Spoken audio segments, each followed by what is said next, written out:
welcome back to my channel, or welcome to my channel. I am just chilling. Like, can you see my little slant? I'm literally chilling. Now my toes and my hand are the same color.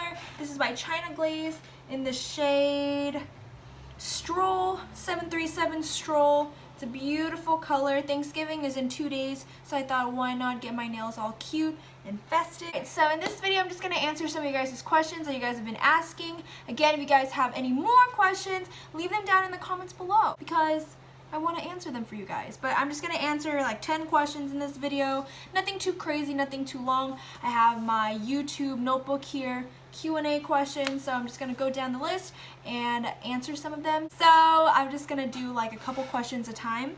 And yeah, so let's get started. ADN or BSN? And I am in an ADN program currently. I did go to a CSU, which is a state university. Got denied. That's okay though. Ended up at an ADN, but I love it there. And if I could have it any other way, I wouldn't pick to go to BSN. I'm actually very happy with my ADN, but I am going to be getting my BSN. I'm going to be doing a bridge to a BSN. So, but I love my program and I wouldn't change it for the world. Next question. What kind of nursing are you doing? What is your title after graduation? Like your specialty, I'm assuming? Okay, so I am in a registered nursing program right now. End goal is to become a nurse practitioner. I'm actually currently interested in two things. For sure, I want to try out the NICU, which is neonatal ICU.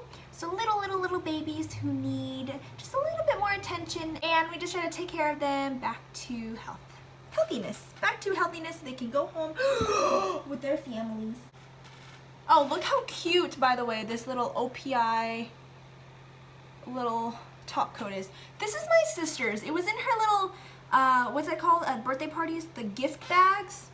The little I'm like, when I was little, I was lucky with like those little clapping things that go back and forth. Like, I was happy with those, and here she is getting like OPI stuff. Like, honey. Anyways, okay, next question. I gotta like calm down because my toes are like drying. Okay, so yeah, so I want to do the NICU. Ultimately, in the end, kind of like long term, once I have a family and like somewhere that I want to stay, like a secure place, would probably be plastic surgery. I personally would not get plastic surgery. Like, the only plastic surgery I would consider doing, truthfully, is probably like a breast augmentation. Love your body. I love myself, right? I love myself and how I am. I love how I'm just chilling talking to you guys. But my weight has fluctuated a lot since I was younger. Act like I'm so old, but I'm 21 right now, and since I was like 14, my weight has fluctuated a lot. I'm talking like 20 pounds up and down and, you know, all that stuff. So over time, my breast tissue, like right now it looks fine because it's up, because I'm also wearing a very good push-up bra. I take off the bra, it sags very low, and there's nothing wrong with having saggy tits or perky tits. Like, all tits are appreciated here on this channel. And the clothing pieces that I wear, I hate wearing bras. I hate wearing bras. So I feel like with a breast lift, maybe not really, an augmentation would be nice too, like a cup size bigger and it being perkier. It would just be nice, but I want to get it done after I have kids, because I do want to breastfeed my children. I know a lot of people who have gotten their breasts done but can still breastfeed, but I think that all has to do with like the nipple sensitivity, because you can get it inserted from the bottom, or you can have your implants through the nipple. Apparently nipple is a smaller scar, so a lot of people do nipple, but then in the nipple there's a lot of nerves, so when you're, you know, tugging and shoving, nerves die, and nerves don't really regenerate. We know this through, you know, physiology and stuff, right, ladies? I'd probably be extra careful and just not get it done before children, so maybe in the future, long term, but that's not why I actually find it very interesting that nurse practitioners and registered nurses are the ones who do the lip injections and the Botox and all the more minor procedures is what nurses are actually in charge of, but the surgeons actually do, you know, the butt lifts, the breast augmentation, the lipo, all that stuff are surgeons. I would definitely be interested in being a nurse practitioner in a plastic surgery facility. I think that would be really fun, and I think that's just a place I would like to end up in and work for long term. But don't get me wrong, right now I'm still in like the hospital. I want to be on the med-surg floor. I want to try out the ICU and the ER and all that stuff. But ultimately, end goal, I would like to be an NP in like a really nice like Dr. Miami office or something like that, but that's like end goal. What kind of backpack do you have? I actually have an amazing backpack, which is right here, and I'll show you guys. I actually got nail polish on it. Shivam, if you're watching this, I'm so sorry. Shivam bought me this backpack for my 21st birthday. Obsessed with it. I love it. I get so many compliments on it. It looks like this. It's by Herschel. I think it's the Americano backpack, but he got me like the mini version for like girls. How often do you take breaks when you study, and how often do you study? All right, so in the beginning of, okay, it depends. Like for physiology, every time after lecture, say we covered 50 slides in lecture, right after class, I'd go to Starbucks and restudy those 50 slides. So I was always on top of studying fresh material, so that when the exam did come, I had all the material kind of already studied, and I would just like review in bulk. But it was never like a cramming study.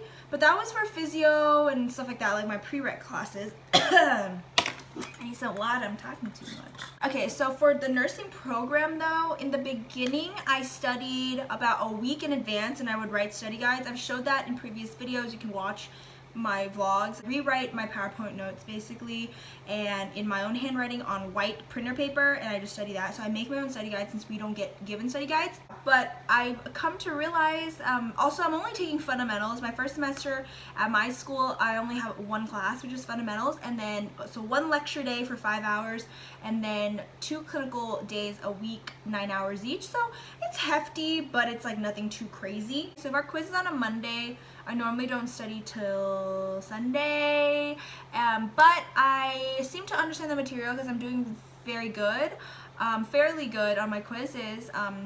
I always get 17s, 18s, 19s on my quizzes out of 20, which is not so bad for not studying like in advance. But that is just me. Doesn't mean that like everybody can just do it last minute. I suggest you don't do that. I normally always study in advance, but I've come to realize that like I guess I'm confident in myself enough that I don't, but I don't do what I do because I don't think that's a guarantee. Honestly, it's your intuition. It's what you think works for you. Like, you're the student in that class. If you feel like you need 3 weeks to study, then you should study 3 weeks. I don't personally feel like I need 3 weeks.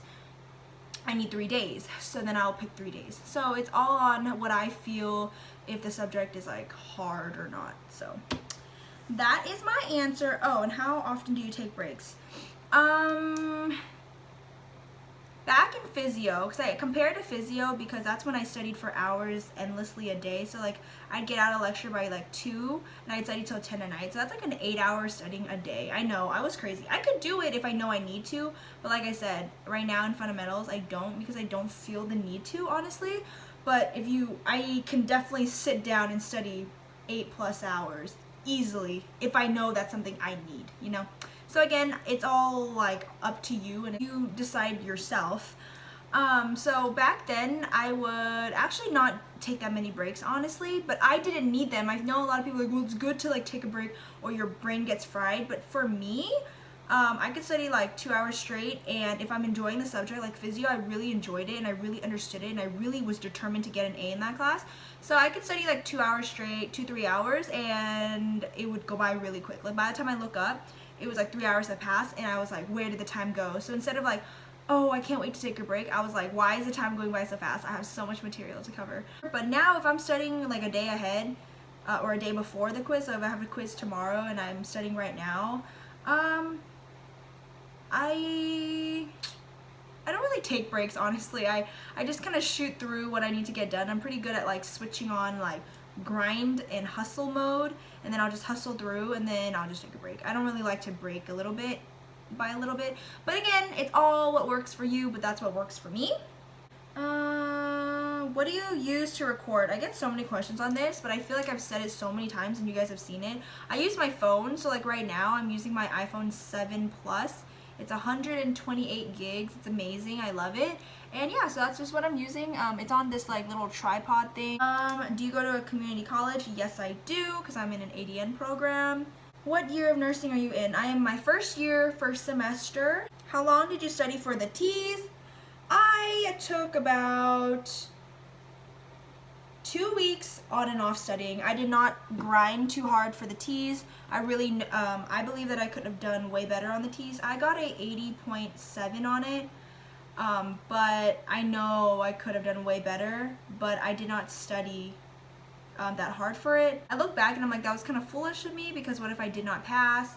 Then it would have delayed my whole application process. But again, you just need to be confident in yourself. Like, there's nothing wrong with being confident. I'm not talking being cocky, that's different. Confident is knowing that you have put the work in, you have the knowledge now, and you trust your instinct, and you trust the process, and that everything you've learned, you trust it. You know, like, you trust yourself. You know you're smart enough. Like, you've retained the information that you have busted your ass learning. Like, that's confidence. So I have a lot of confidence in my schoolwork because I know how much work and time that I put in to study the material. So I don't really, I don't know, like, you just have to have confidence in yourself. Like, I'm not talking confidence like, oh, I'm so hot, da da da, like, not that confidence. Like, some people get it twisted. Like, confidence in yourself that you know what you're doing and you trust yourself. Like, you shouldn't trust anybody more than yourself with the decisions that you make. So, example again, if I have a quiz tomorrow and I'm only studying today, I'm confident in myself that I know that I only need today to study for tomorrow. I'm not like, oh, I'm not gonna put the work in, I'm confident, like, I'm gonna get an A but not put the work in. I put the work in, but I know how much work to put in and how little. Like, get confidence in yourself because you're smart and no one can tell you otherwise. Like, you're smart, you put the work in to be where you are. You shouldn't have to feel like you're not good enough, that you're not smart enough, and there's other people that are, like, better than you and you're nothing. Like, there's smarter people, but you're also smart. Don't forget that, honey. This question, you guys, I will go into depth in another video, and it is, why is your program so quick? So I get so many comments about, how are you already putting in catheters? How are you already giving IM shots? Like, I'm in my 2nd semester and I feel like we don't get to do that till our 3rd semester. You're just a 1st semester. And honestly, guys, I think it's just how community colleges run.